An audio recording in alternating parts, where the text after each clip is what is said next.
तैयारी में आपने सबसे ज़्यादा किस चीज़ पर ध्यान रखा?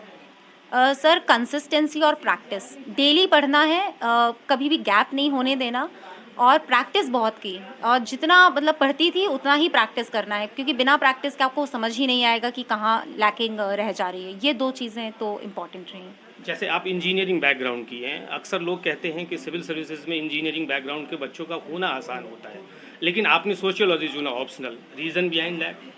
सर एक तो 2 साल हो गए थे इंजीनियरिंग किए हुए, तो कंसेप्ट फेड होने लगे थे। फिर जब मैंने पहली बार अटेम्प्ट भरा था, जब मेरा प्रीलिम्स नहीं निकला, तब तो मैंने इलेक्ट्रिकल इंजीनियरिंग से ही भरा था। जब दूसरी बार हुआ तो मैंने सोचा कि अब इस समय कोई चूक नहीं चाहिए।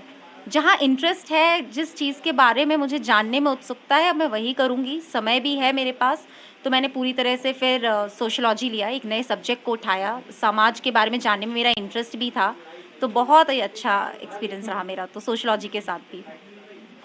कल शाम से ज़िंदगी बदल गई, जी बिल्कुल। तो कौन सी फीलिंग, क्या है, सेंस ऑफ अचीवमेंट या सेंस ऑफ रिस्पॉन्सिबिलिटी?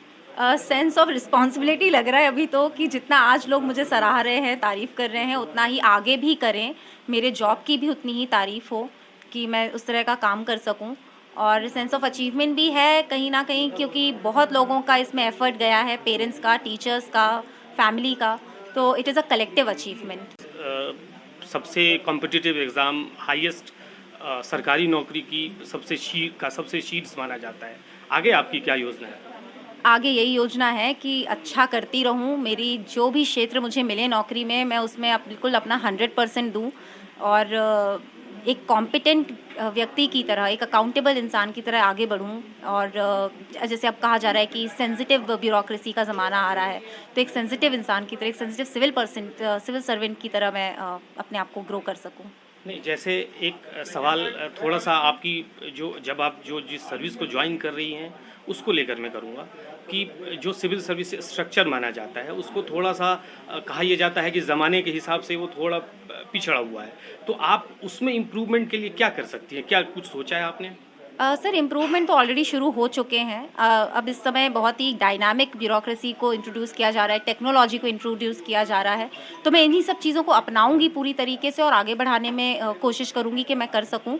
और जो भी लोगों को एम्पावर करना, ताकि अकाउंटेबिलिटी इम्प्रूव हो, कि कोई भी व्यक्ति आकर के ये सवाल कर सके कि आप ये अच्छे से क्यों नहीं कर रही हैं। तो मैं भी अपनी टोज़ पे रहूं, हमेशा डेवलपमेंट की ओरिएंटेड रहूं, यही मेरी अप्रोच रहेगी। Message for the youngsters who are aspiring to become civil servant, your message? It is totally worth it. Keep trying, understand your syllabus, understand your demands, and work hard. There is no substitute, and dreams do come true. So keep working, never give up. Thank you, Jayant. Thank you, sir.